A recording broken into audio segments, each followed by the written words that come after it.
Welcome back. Thank you for staying with us. Time to talk health. Dr. Nicholas Muraguri, who's the Director of Medical Service, joins us now. Thank you so much for coming in. I want to start with the cancer crisis that we saw in the past week. Tell us, where are we now in terms of managing it? Has treatment resumed at the Kenyatta National Hospital? Well, I can confirm that from tomorrow, the first batch of patients will start treatment. At the same time, we have a contingency plan that involves Nairobi Hospital. So Nairobi Hospital has agreed to treat our patients for free. We are also engaged in MP Shah and Aga Khan hospitals to see whether they can extend the same goodwill, provide them free or at a subsidized rate. Yeah. So that is a short-term contingency plan. But moving forward, we have an ambitious plan to have 4 new centers in Nyeri, Kisumu, an additional one in Nairobi, and Coast, to address the current need of radiotherapy services. All right, and how soon do you expect those centers to be operational? So we are, for the new centers, those should be up in the next 12 months. We are going to boost the capacity of Kenyatta Hospital and also Moi Referral Teaching Hospital so that we can take care of Nairobi and also western part of the country. But in the next 12 months, we are going to have 4 new additional centers take care of the radiotherapy. But also want to emphasize that cancer treatment today is also available in most former district hospitals, because we also have a surgery being done for treatment of cancer. We have chemotherapy drugs being given and radiotherapy. So the radiotherapy is just one of the options we have for treatment. Yeah. So even nearest the hospital now, we have the cancer treatment services being available. Unfortunately, for most of us radiotherapy services, they are being provided for palliative care. So this is really for management of pain. That should not be the case, because we are diagnosing cancers too late into the day. We want to diagnose cancers early so that the options for treatment are many for us, from surgery to giving of drugs to therapy or combination of all the 3. But let's focus on radiotherapy right now and the crisis that we saw this week. Explain to people sitting at home who perhaps know a cancer patient, or perhaps they even are one, and are wondering how could the government mismanage such a sensitive part of our healthcare system, that there can be a machine lying in wait simply because a license fee has not been paid that occasioned this sort of crisis. How did that happen? So I want to re-emphasize, first of all, the Kenyatta has 2 machines. So the machine that has come is an additional, brand new machine, a better capacity called Linux machine, which is a better lean accelerator, which is a better machine. Right. But Kenyatta has been operating with the 2 machines. Yes. So what we are trying to do now is to replace that. Unfortunately, that machine broke down, but we did all our best to make sure that it's repaired. So, but now moving forward, the number of lessons learned from this process, we are going to fast track the installation of the new lean accelerator machine as fast as we can, so that we have patients have options. We are also trying to look at optimizing the idle capacity in private sector. For example, if you look at, we have now 7 centers that have provided radiotherapy in private sector. Current capacity and utilization is around 40%.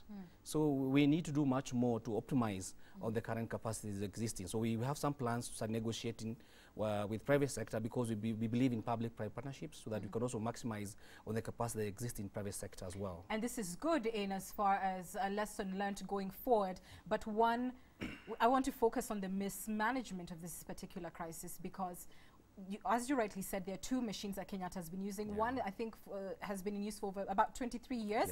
And medics say that really this is not a machine that should still be operational. So technically speaking, there was 1 machine that patients were relying on. How is it that a new machine, could be sitting at a KRA warehouse, only awaiting payment for a license fee, and that this doesn't happen for months on end until this crisis comes into place? Is there going to be any accountability in as far as ensuring that medical equipment that Kenyans need is with them when they need it? Yeah, clearly, I mean, there were lapses, and that need to be corrected. We have engaged the management of Kenyatta National Hospital. But even before this machine breakdown, the process of installing and commissioning the machine already started. And we have, for example, put some money available to address future needs for maybe taxes to be paid, licenses, so that we have a very clear roadmap in terms of installation. What I would like to reassure everybody is that in the next 12 months, we're going to have a brand new landscape around the access to radiotherapy services. But immediately, with the Kenyatta National Hospital working, we're also going now to maximize the potential in private sector because we have idle capacity sitting out there. Right, and I'll come to that shortly, but let's talk about the new machine, the linear one that you said should be operational. We're hearing from KNH that they are waiting a technical engineer from London to be able to assemble it. How much longer will this take? And are we saying that we do not have this expertise here at home?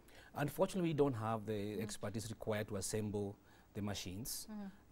Is one of the areas we're looking at in future to be able to build our own capacity, but also look at different models where we buy the machines plus accompanying technical services required, including maintenance, so that the package is one, buying the machine and the maintenance, so that we avoid lapses in the future where the machine breaks down. So it's regularly serviced as part of the contract of purchase. So how soon do you think we'll have at least 2 machines working to help Kenyans? So for Kenyatta, we are really working to ensure that in the next 2-3 months it's up, installed and commissioned. But for immediate need, we have Nairobi Hospital facilities available from tomorrow for all our patients. We are extending the same engagement with the MP-SHA and also Aga Khan. So no Kenya will suffer because Kenyatta Hospital machine is not working optimally. So Nairobi Hospital is next door. They have offered as many patients as we can be able to take there, and really want to thank the management of Nairobi Hospital for that. We have already engaged Aga Khan Hospital and MP-SHA to see how we can optimize on the existing capacity. So that one we're trying to address the immediate need. Moving forward, we are going to have our own 4 new additional machines. All right, so right now they can just access, is it just Nairobi with Aga Khan to follow? Or? Yeah, and so right now we can access, patients can access Kenyatta Hospital and Nairobi Hospital.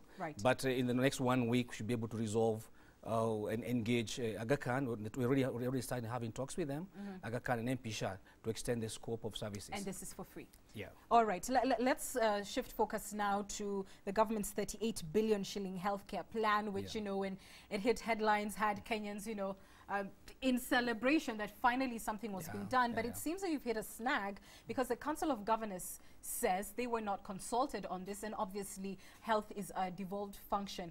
So they are not signing on to a project that is supposed to see billions worth of equipment devolved to the counties. Is there any progress in bridging this gap? Oh, first I want to correct that perception that they want to engage. They want to engage right through to the end. And I'm happy to report over 30 of them have already signed or in the process of signing. So the tide has shifted. People understand why these equipment are important. Let me give you an example. Dialysis machine today. If you have end-stage renal failure, kidney failure today, you can only access these services in 8 centers, basically the major towns. So what happens to 10,000 other Kenyans who need dialysis machine? ICU services today. Should you have a road traffic accident between Mombasa on your way to Nairobi, or from Garissa, or in Nairobi, there's no ICU facility. People die unnecessarily because they don't have ICU services. Theater, and so on. I can continue to give the examples. So this is part of transformation. We believe every Kenyan should access specialized services. We are looking forward to the day when a governor will be comfortable to be admitted in the nearest county referral hospital. And not come to Nairobi. And not come to Nairobi Aga Khan Hospital. No. It's interesting you mentioned dialysis. I want to read you something from KMPDU, which is the union representing doctors, etc. And they say 1,800 doctors have resigned over pay, working conditions and other issues. And because of this, there isn't the requisite personnel to be able to handle these machines. They are citing Bomet and Meru counties that have not carried out any dialysis despite the fact that they have equipment, simply because there's no one who can operate them. So part of the plan, we also have a robust human resource mapping and strategy to address the immediate needs. Part of it will be resolved using technology, IC technology, particularly imaging. So we are going to interconnect all these hospitals with ICT platforms so that whatever the doctor radiologists are, we're able to read the X-ray machines. At the same time, we are going to maximize all the potential we have within the regions. We are, at the same time, we're also going to train people, additional health workers, both short-term and long-term training programs to address the current need.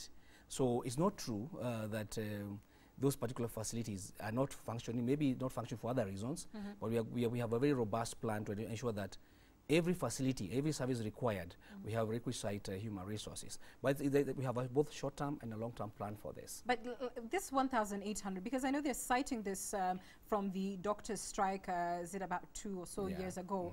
Are those numbers that, was there any fresh hiring of doctors to fill that gap of 1,800? So first of all, we haven't confirmed the 1,800 doctors who have resigned from the county governments. We are still trying to verify that.